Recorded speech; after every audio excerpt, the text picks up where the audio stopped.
Hello everyone, we are Group 21 and we will be presenting our after-school business project, The Achievers.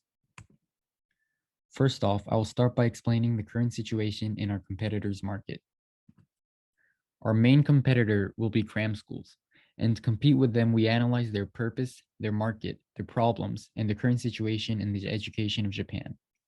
The main purpose of a cram school is to train their students to pass the entrance exams of a good school and ultimately get into a prestigious university in order to get employed at the student's desired firm.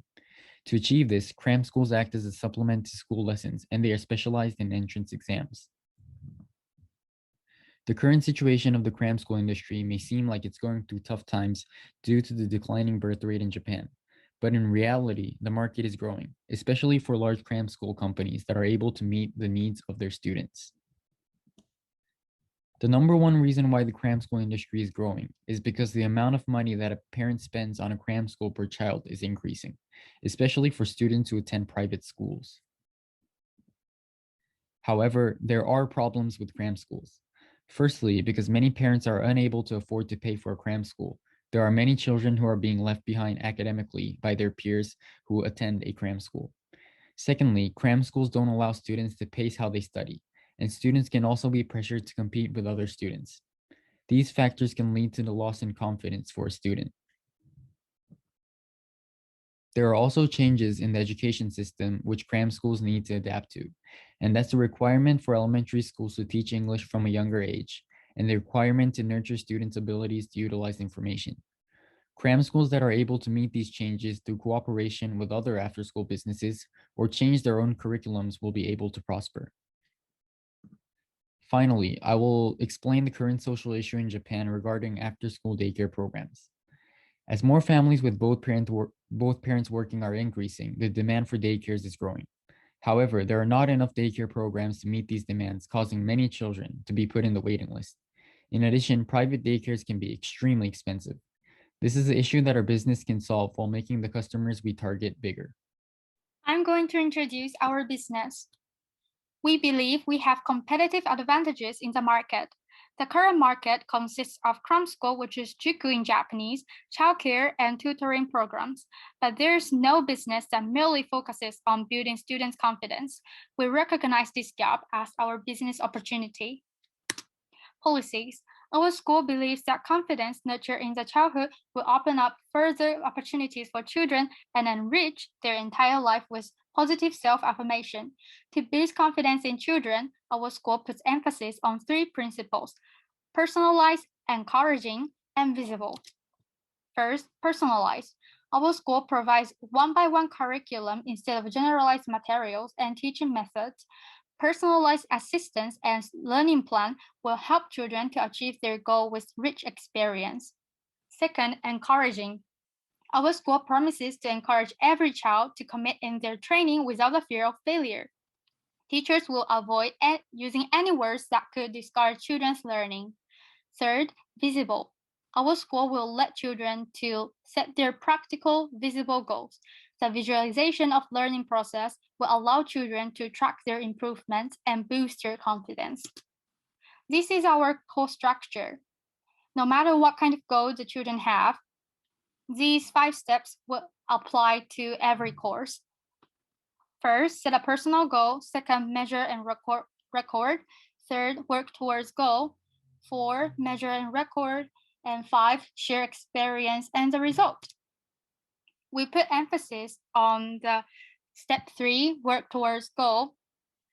According to the researchers, these 8 tips will help build self-confidence, and therefore our company incorporates these tips into our course structure. For example, look at what you have already achieved. Think of things you are good at. Set some goals, talk yourself up, get a hobby. Notice when you are becoming negative. Say self-affirmations. I believe in myself. I'm exactly where I am supposed to be. This is an example of the course. Let's suppose there is a kid who wants to do a backflip. So his goal would be being able to do a backflip, and we will measure and record his performance before the training and work towards a goal. He will learn the logic behind a backflip, analyze what kind of training is needed, set a daily goal, work hard along the goal. And fourth, we will measure and record the performance after the training. The last step is sharing the experience. We will set a place to discuss what you have achieved with your peers, and they will talk about what was the hardest part in the training, how did you overcome the obstacles, what made you succeed. By sharing your experience, they will have further affirmation of yourself, and also gaining the recognition from the others will boost your confidence. Here's our pricing. Before talking about the price for our courses, I would like to explain the price setting for our competitors. So the traditional after-school programs will charge entrance fee and 40,000 to 100,000 per month, and traditional cram schools will charge entrance fee and 27,000 to 55,000 per month. And this is our pricing. So for the first month, we will give out a free trial period to let children to know what kind of environment and the atmosphere our school is, and also reassure the parents. After the first month, the parents need to pay entrance fee, which is 15,000 yen, and the range of our monthly price varies from 18,000 to 70,000 yen, depending on the frequency of attending our school during the weekday. We also offer a special discount when the parents introduce our program to their friend. They will have 50% off for the entrance fee, so they only have to pay 7,500 yen to enter our school. So here I would like to highlight on what makes us different. Students will work at their own pace, and they will have unique individual goals supported by different curriculum for each student. And also they will interact with peers and the special environment. And the last and the most important part is they will foster their self-analysis, which is quite crucial for the future job hunting. Lastly, we will also provide special seminar with successful celebrities. By hosting the special seminar, the parents will feel fascinated by our business since it's quite unique and a really rich experience for the children. Our Cram School provides children with rich experience to support their achievement. Therefore, we will set a monthly seminar and invite successful celebrities to share their inspiring story. Now we're going to be explaining why we decided to choose confidence. But before we do that, we would like to first define what confidence is. Confidence is a belief in oneself, the conviction that one has the ability to meet life's challenges and to succeed, and the willingness to act accordingly. So this is basically the main purpose of our business. We want the students to not freak out when they do meet a life challenge later in life.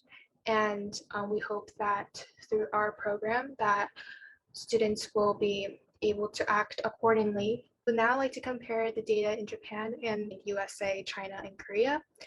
So there was a survey conducted on high school students asking if they sometimes feel like a failure. And the leftmost red area shows that yes, they do agree that they feel like a failure. And evidently from this chart, Japan has the highest number of students that agree that they feel like a failure.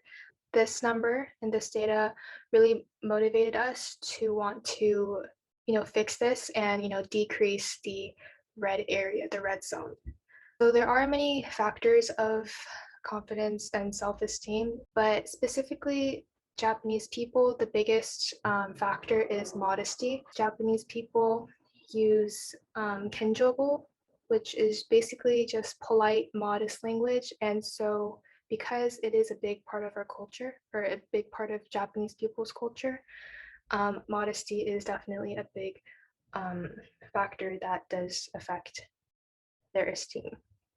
People with low confidence are, more prone to staying in their comfort zone, whereas people with high confidence are willing to take risks, like there's a potential job opportunity. If you don't have confidence, then you're more hesitant to speak up, whereas high confidence people are more clear and direct with their communication. Low confidence people are more sensitive to criticism, whereas high confidence people will take the criticism as an opportunity to improve on themselves. So, high confidence people are definitely more optimistic. Low confidence will lead to unproductivity, whereas high confidence will lead to, working in the person's full potential. And so if you have poor posture, it's really hard to earn trust from your potential employee, for example. So continuing on from our last point in the last slide about posture. So the pictures on the first row are the high power body language, and the pictures on the bottom row are the low power. These poses may seem very minimal, and one might think like, is this really a big deal? But they impact our stress hormones and other biological hormones, which we will now explain in more detail. So there was an experiment conducted where participants were either asked to do a high power pose or a low power pose, and also asked to participate in gambling. So people that did a high power pose, 80% of participants, decided to participate, whereas only 60% participated in a low power pose. There was a 20% increase in the confidence hormone amongst high power pose participants, whereas there was a 10% decrease in the confidence hormone in the low power pose. And lastly, our last point is that there was a 25% decrease in stress hormones amongst high power pose participants, and there was a 15% increase in stress amongst the other group. So even though this experiment is about gambling and it's not directly related, we wanted to use this example as a way to show that posture and ultimately the bigger umbrella is confidence just shapes the way we think, the way we take action, the way we present ourselves.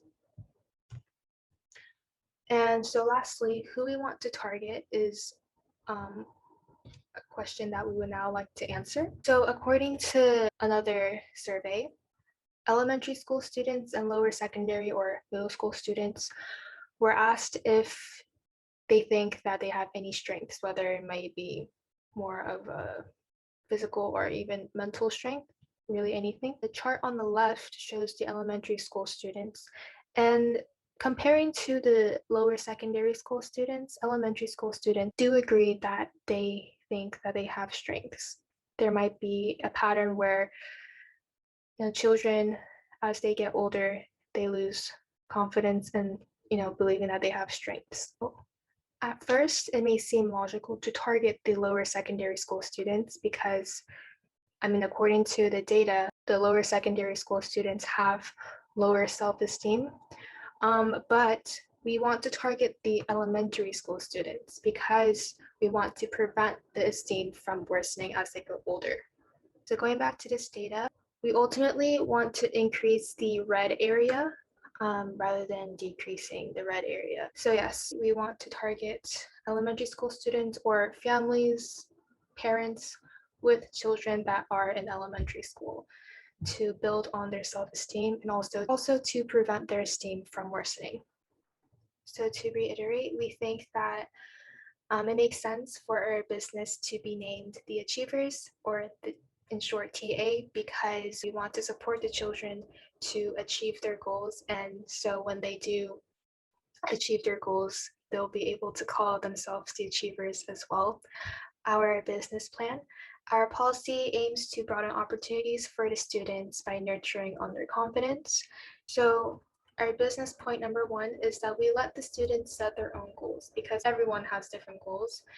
And in order to achieve that goal, we will create and provide personalized curriculums according to that goal and support children with professional advisors. So that concludes our presentation. If you have any questions, please feel free to ask. But thank you so much for listening.